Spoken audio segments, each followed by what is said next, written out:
country can afford to live in the country they were born in. This isn't xenophobia. This is justice. Because what kind of nation rewards those who break its laws while punishing the very people who obey them? The only reason this madness persists is because local and state governments have been allowed to obstruct enforcement. Sanctuary cities, rogue prosecutors, activist mayors, they're not just ignoring the law, they're actively protecting the machine that makes this illegal housing scam possible. That ends under Trump. He will override state and local obstruction using the full weight of the executive branch. Executive orders, DOJ litigation, withholding federal Okay, funds. the networks are down, the equipment is ready, and we've crippled their supplies. Mrs. Rackman has written our check and given us the green light. We're good to finally move on that submarine and stop this threat once and for all. When you're ready, get your crew together and head back to planning.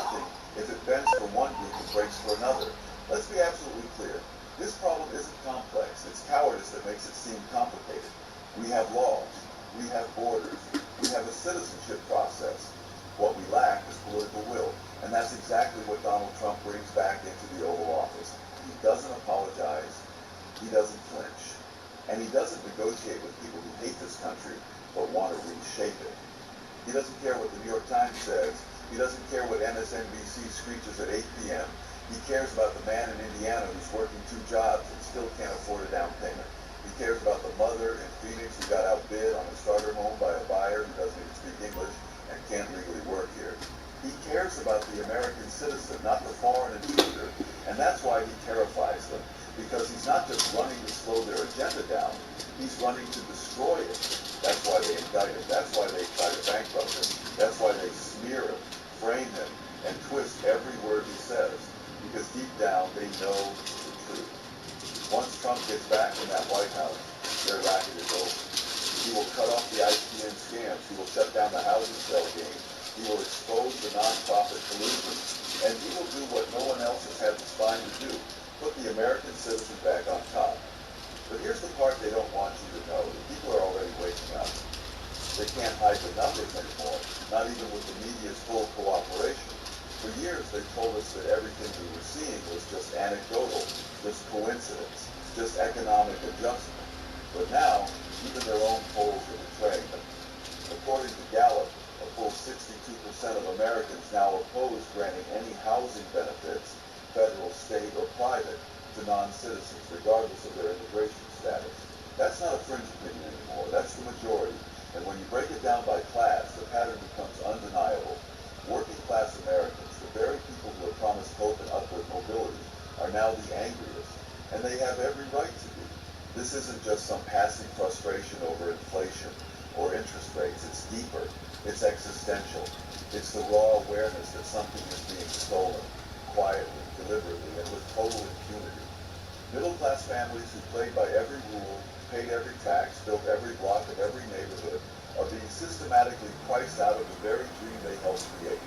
And what do they see taking their place? Not opportunity, not merit, not hard work, but a wave of politically useful lawbreakers whose only qualification is the ability to serve the left's electoral machine. Take a walk through Denver, Los Angeles, Phoenix, or Austin.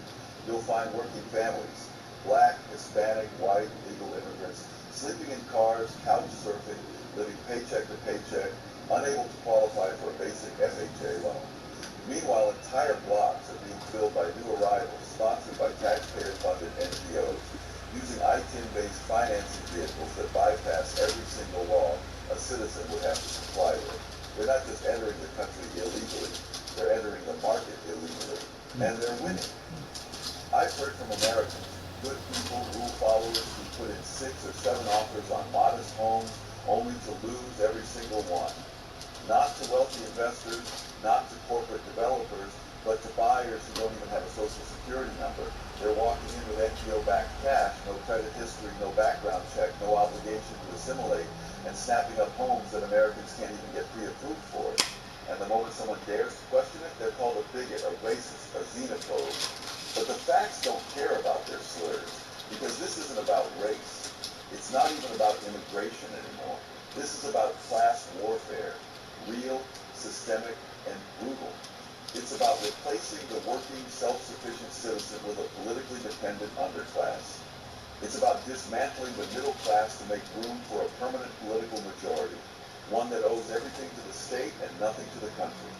And the worst part, the people funding this entire operation live in gated compounds, send their kids to private schools, and will never feel the consequences of the very policies they champion.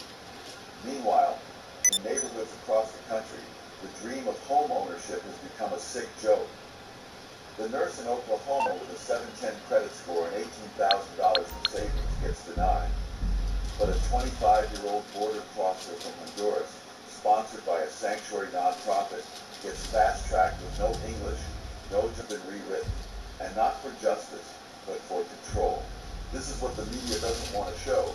They still sell the narrative that these policies are compassionate, humane, or inclusive. But compassion doesn't look like veterans dying homeless while illegal newcomers are handed front door keys. Inclusion doesn't mean excluding Americans from their own country. And humanity? It certainly doesn't mean erasing borders, breaking laws, and calling it progress. Yet despite the lies, the tide is shifting, and fast, all across the country, especially in communities that the Democrats once considered politically guaranteed. The backlash is building. Legal immigrants from places like Venezuela, Vietnam, the Philippines, Nigeria, and Poland are beginning to speak out. And they're not whispering, they're shouting. They came here the right way. They waited in line. They sacrificed. They believed in the promise of America. And now they're watching it get sold out from under them to people who didn't wait, didn't sacrifice, and in many cases don't even like this country. According to new polling from Rasmussen, over 40% of Hispanic voters now support a complete freeze on non-citizen access to public housing and federally backed mortgages. Among black voters, nearly one-third agree. These aren't fringe groups. These are the very communities the left claims to represent. And even among first-generation legal immigrants, the support for shutting down ITIN-based lending, NGO shell real estate transactions, and sanctuary-backed housing operations is surging into the majority. Because once you understand the scam, once you see how every rule, every law, every institution has been bent not for equity but for political power, you can never unsee it. You realize this was never about compassion. It was about conquest, a quiet incremental conquest of space, votes, values, and sovereignty. And that's exactly why they fear Trump. Because Trump didn't just expose this system. He threatened to break it. He saw through the facade, called out the bankers, the NGOs, the politicians, and the real estate cartels, and told the truth out loud, that the American dream was being stolen in broad daylight and handed to people who didn't earn it, didn't respect it, and in many cases didn't even want it. And more importantly, he promised to take it back, not through violence, not through vengeance, but through the lawful, unapologetic use of executive power in the service of the citizen.